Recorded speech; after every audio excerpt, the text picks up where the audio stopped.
toutes et à tous, bienvenue sur Nico et Joe, et aujourd'hui, c'est moi qui vais vous présenter mon film. Là, aujourd'hui, je vous présente un film que beaucoup de gens ont vu, que ce soit en France ou à l'étranger. D'ailleurs, à sa sortie en salle, ce film qui est sorti en 76 en France, a été vu par plus de 6 millions de Français.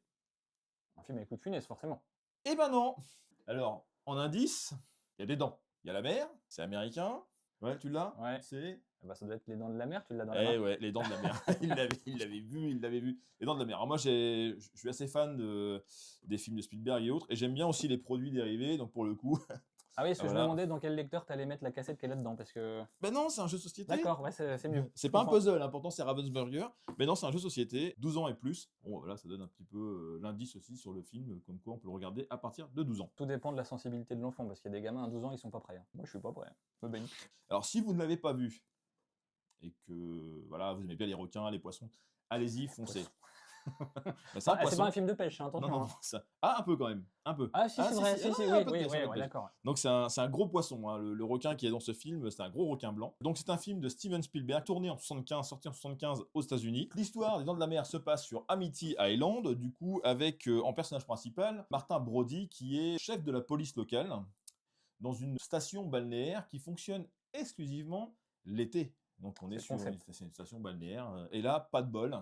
Et ben cette jeune fille qui se baigne, et ben se fait croquer par un requin. Non! Eh ben si. Du coup, Martin Brody va lui essayer de prouver par A plus B que c'est bien dû à une attaque de requin, et le maire va pas spécialement vouloir y croire pour ne pas Faire fuir la couper, population, ouais. voilà, et couper le business local. Et pour le coup, il fait venir un océanographe, Matt Hooper, joué par Richard Dreyfuss, un comédien que voilà, j'adore. Et donc Matt Hooper, lui, va bien se rendre compte que c'est une morsure de requin qui a charcuté cette petite jeune. Donc ils vont partir à la chasse aux requins pour essayer de sauver la saison d'Amity Island. Et ils vont partir avec Quint sur la mer, chasser ce requin pour essayer forcément de le tuer. Voilà, donc on va partir à la pêche. Ah là, oui.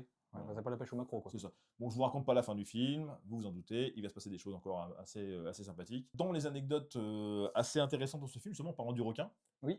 Donc forcément, c'est un requin mécanique. Oh. Bah ouais. Ils ont pas dressé un requin blanc? Non, bah non, pas dans celui-là. Donc peut-être dans d'autres films, en fait, les mais dans celui-là. losers.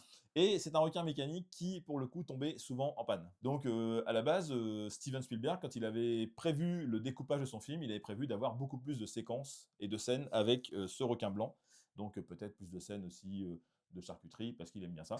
Et du coup... avec là, du vin et du fromage, vachement bon, la charcuterie. c'est ça, avec modération. Mais par contre, il n'a pas pu réussir à tourner toutes les scènes qu'il a voulu. Mais ça donne un côté, moi je trouve, intriguant à ce film, le fait de ne pas voir trop souvent ce requin. Et en fait, la question que du coup on peut se poser, c'est est-ce que le film aurait été aussi bien si le requin avait fonctionné comme Spielberg le voulait? Et ben... Parce que du coup, il a décidé de jouer sur la suggestion et la peur sans voir l'animal, et c'est ça qui rend le film vraiment flippant. Et donc c'est là que finalement, un problème mécanique, un problème de matériel, lui a fait faire un des meilleurs films à suspense de tous les temps, tout simplement. Moi, je l'ai marqué, hein. Cette contrainte est devenue l'une des plus grandes forces de ce film. Alors pareil, dans les anecdotes, John Williams. C'est qui John Williams? Un petit compositeur musicien. À peu près toutes les grosses franchises que vous connaissez, à peu près, hein, c'est lui qui a fait la musique. Voilà. Harry Potter, Indiana Jones, donc Les Dents de la Mer, Star Wars, Jurassic Park. Voilà, c'est lui, c'est monsieur John Williams. Alors, on pourrait se dire que pour certains films, il s'est un peu plus foulé que d'autres. Là, pour le coup, Steven Spielberg, quand il a reçu la première bande-son, il s'est posé la question de savoir, John, tu te fous de ma gueule? Oui. Il n'y avait que 2 notes. Et en fait, à chaque fois, c'est que 2 notes. Et en fait, cette musique, aujourd'hui, tout le monde la connaît. Et il s'est rendu compte qu'elle était top par rapport au rythme de son film. Donc il s'est dit, mais c'est génial. Et c'est encore une fois, on voit le grand travail, le grand talent de John Williams. Voilà. Et maintenant, tout le monde a peur, rien qu'à entendre vous vous baignez, je vous fais passer cette musique-là, je pense que vous sortez tous de l'eau. Et dans le côté justement qui fait que c'est un grand chef-d'œuvre, ce film, on peut le dire, c'est devenu le premier gros blockbuster de l'histoire du cinéma. Donc tout ça réuni, vous réunissez donc du coup une bonne musique, des problèmes mécaniques qui deviennent au final... une plus-value énorme pour le film. Et vous rajoutez aussi le talent des comédiens. Et là, on va reprendre la petite séquence où Quint, il est dans le bateau et qui fait son monologue où il parle d'Indianapolis. Je ne sais pas si vous connaissez l'histoire du SS Indianapolis qui, du coup, a Oui. sombré. Les survivants se sont retrouvés, du coup, sur la mer et autour d'eux se baladaient des requins qui en ont bouffé quelques-uns, il faut être clair. Et donc, justement, Quint parle de cette anecdote-là.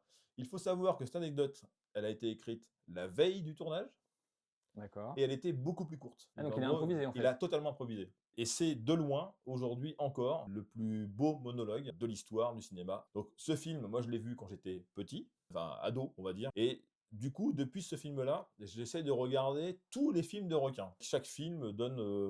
Ah bah, sa vision, son interprétation c'est du ça. requin. Alors il y a des Mais, nanars, il faut le dire il y aussi. il y en a beaucoup, beaucoup. Non, bah, moi, un film de requin, tu vois, alors qui prend le contre-pied complet, intégral de Les Dents de la Mer, c'est Peur bleue. Parce que Peur bleue, ils sont partis du postulat complètement inverse. On va faire des requins plus intelligents et on va les montrer tout le temps. On aime, on n'aime pas. Mais moi, j'avoue que le film, il passe bien. Bon, les effets spéciaux commencent à faire un peu leur âge quand même. C'est un film d'action, finalement, plus qu'un thriller aquatique, on va dire. Mais moi, Peur bleue, j'ai vraiment bien aimé parce que c'est une approche très différente, mais qui fonctionne. À mon sens, qui fonctionne. Voilà. Et juste pour Les Dents de la Mer, il y a 2 versions de doublage différentes en français. Il y a le doublage original et le film a été redoublé ultérieurement lors d'un remaster. La version dans laquelle le jeu des acteurs ressort le mieux et des doubleurs ressort le mieux, c'est la première version de doublage. Donc si vous avez l'occasion de le voir et que vous avez l'occasion d'avoir accès à cette première version qui sera probablement en mono voire en stéréo, mais pour ceux que ça ne rebute pas, bah essayez de le voir avec la version de doublage français original, pas le redoublage qui a été fait ensuite. Maintenant, ça reste un bon film même avec le doublage plus récent, mais voilà, pour ceux qui veulent se faire une idée, une comparaison, ouais, le doublage original était quand même plus sympa. Mais voilà, c'est encore une fois subjectif. Après, si vous avez aimé celui-ci, Les Dents de la Mer, pour le coup, c'est l'original. Le 1, le premier de la série. Alors effectivement, il y en a eu Quelques-uns. quelques-uns. Donc le deuxième, Ouais, qui étaient, enfin, non, des biens, est-ce qu'il y en a eu d'autres? voilà. Le 3, moi j'ai bien aimé le 3. Le Euh, 3 un peu plus moderne. On parlera pas du 4. Non, on n'en parle pas. Et tout à l'heure, tu parlais de la musique qui fait peur, etc. En fait, il faut savoir que quand Les Dents de la Mer est sorti, l'été suivant et même les années d'après, les plages étaient pas désertées, mais beaucoup moins fréquentées que d'habitude, parce qu'il a fait flipper la terre entière avec son requin mécanique qu'on voit pas, l'autre là. Et même moi, quand je l'ai vu, j'étais pas vieux. Même dans les piscines, j'avais peur qu'il y ait un requin qui arrive par en dessous. Donc ça fait peur, je suis désolé. Pour moi, c'est une réussite. Ouais. C'est un de mes films préférés, je voulais en parler. Même si beaucoup de gens l'ont déjà vu. Mais après, tu vois, tu dis que tout le monde l'a probablement vu, mais je pense que parmi les plus jeunes, à mon avis, il y en a beaucoup d'entre vous, de ceux qui ont moins de 30 ans, qui l'ont peut-être pas vu parce que ah, vieux film, ça fait chier, l'image est moche, machin. Bah, laissez-vous tenter au moins une fois. C'est un truc à voir une fois dans sa vie. Moi, je trouve que c'est un bon film.